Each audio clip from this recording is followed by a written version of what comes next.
Hello there, and kudos to everyone. Let's talk discussions. Now that you've completed weeks 1 and 2, you should be comfortable with the different communication methods and how communication is sent. You should also be comfortable with the different frames of reference and how your frame of reference can impact us all. Realizing that when we're from somewhere different, we have different frames of reference. Now let's vow to ourselves today and going forward that we will be cognizant of how you communicate with others as well as with yourself. Tell yourself that you are wonderful. Just say it to yourself periodically, and you will have learned that communication now is hard work. We have to talk to ourselves. We have to give ourselves that self-talk that is positive. So strive to make the world a better place to live for all people by exercising positive communication skills, learned behavior during your college experience. Now, some of you may not realize this, but I take my work very seriously, and my goal here is to prepare you for the next step. You will think about this later, and you'll thank me. So I require that your comments and responses that you make in discussions are all substantiated by research. And all it means is that I'm looking for you to indicate a resource to back up what you're stating. Otherwise, you're giving opinions that do not count in academic writing. I am sorry if this is a new concept to some of you. However, again, as I mentioned earlier, you will thank me. You will thank me later. And let me know if you need further discussion on this topic. I am more than happy to respond to your emails and your phone calls. If you'd like to set up a time where we can actually have communication and have a conversation on this topic, I'm more than happy. If you don't know how to cite something, send me a question. I will send it back to you. All I am saying is that if you are giving opinions, your opinions do not count in academic writing. So I prefer that you don't say, hey, guy, and, listen here and use different slang. I want you to move yourself up. Take a step up the ladder. You can use any of your articles that you find online and the internet. So you might want to use your textbook. You can use magazine articles, newspapers, videos, audio, any sources that you find that are relative to what you want to discuss about. And you will notice that if your discussion is not substantially cited, then I will send you a message. I won't just respond to that email or to that discussion because I don't know where you got your information from. So let me help you so that I can give you the points each week that you earn. I did give unearned points to some of you in the first week because I am meeting you where you are, and I do realize that. Now, as we move forward, you can be more academic in your responses to each other. I'm not looking for a long discussion. It's not the length, it's not the quantity, it's just whatever you put out there. It could be 3 or 4 sentences. My examples are in the announcements for you to follow.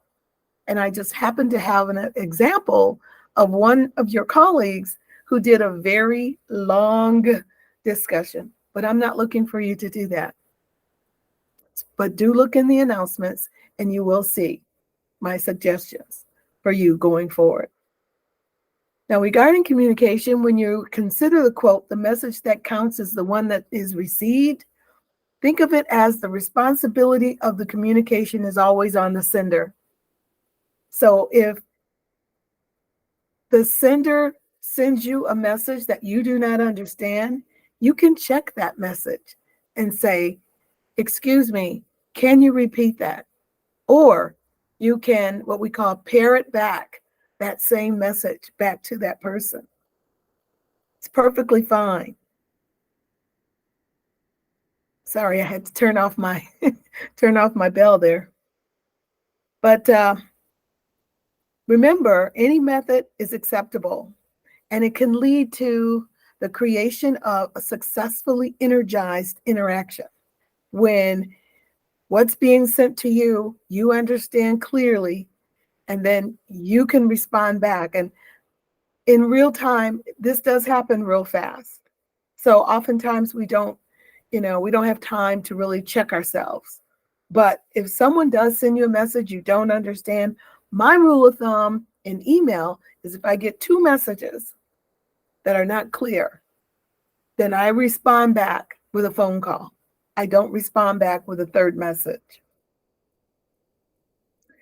Oftentimes, business leaders fail to pay attention to this important aspect of communication.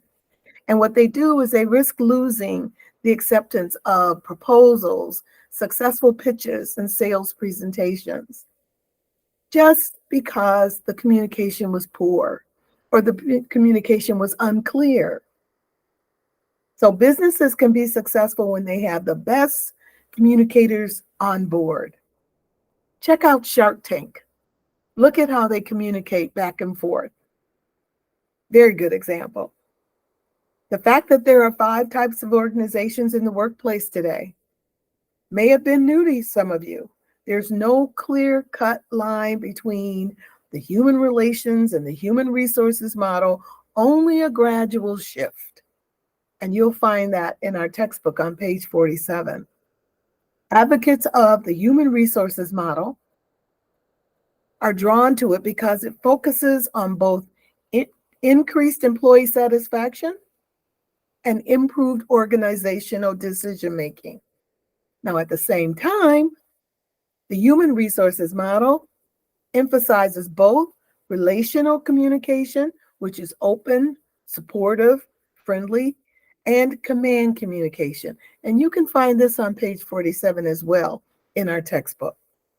And when you work at a large corporation and businesses you may be familiar with in the traditional organization might be like major airlines, where I worked for many, many years. Having been employed in a large organization, I observed how there was little to no room for individual ideas and decision making amongst employees, since it's always delivered top down. Management expects to be respected, and employees take pride in their end of year results, and they do get achievements. Now, when I left after 20 plus years, I received my gold watch, which some people say they don't give that anymore. But there was a time when employees really did stay in the workforce for the gold watch. Do keep in mind that one size does not fit all. And should the quote for that should be the quote for the systems contingency. That organization recognizes that there are many different ways, and many of you mentioned that as the Enron organization that you saw, where there were many different types of leadership taking place all at the same time simultaneously. That there is no single best organizational model.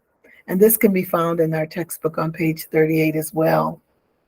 The systems contingency manager addresses organizational industries with strong cultural roots that cherish their identity, such as car manufacturers. And some of you may know that I'm from Michigan.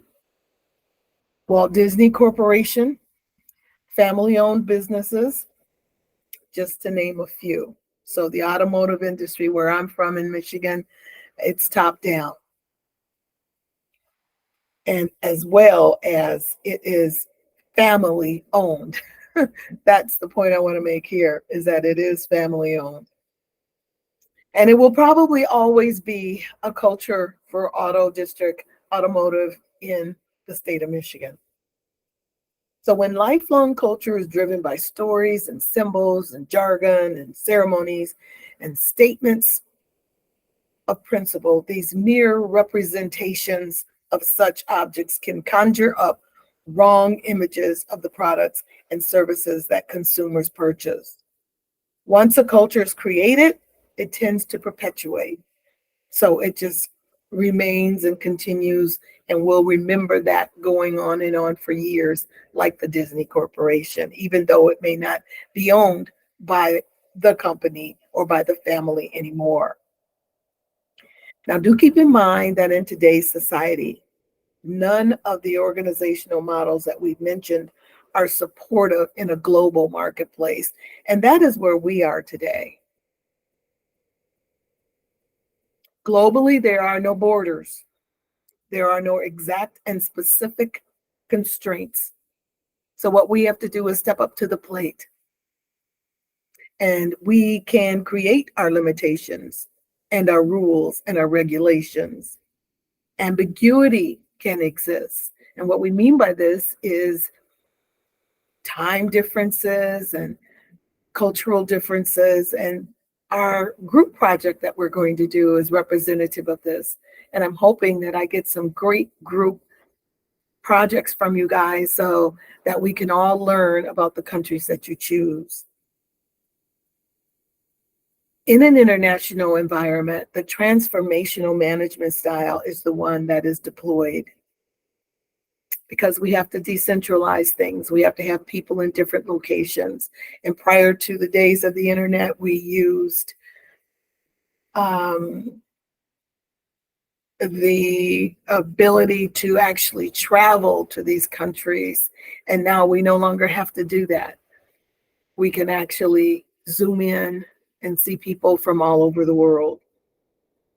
It was called video conferencing back when, prior to when we had to literally physically go to these places.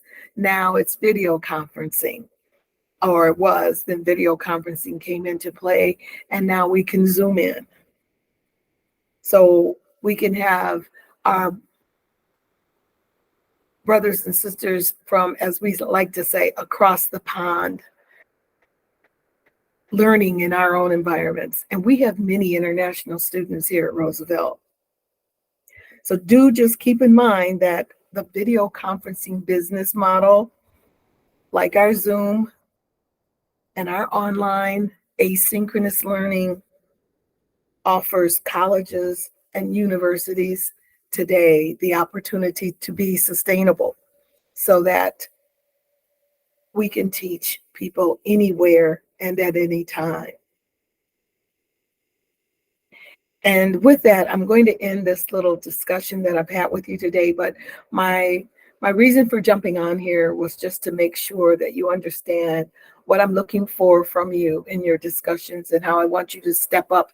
And you may not have had to do this in another class, but I am not following anyone else's lead.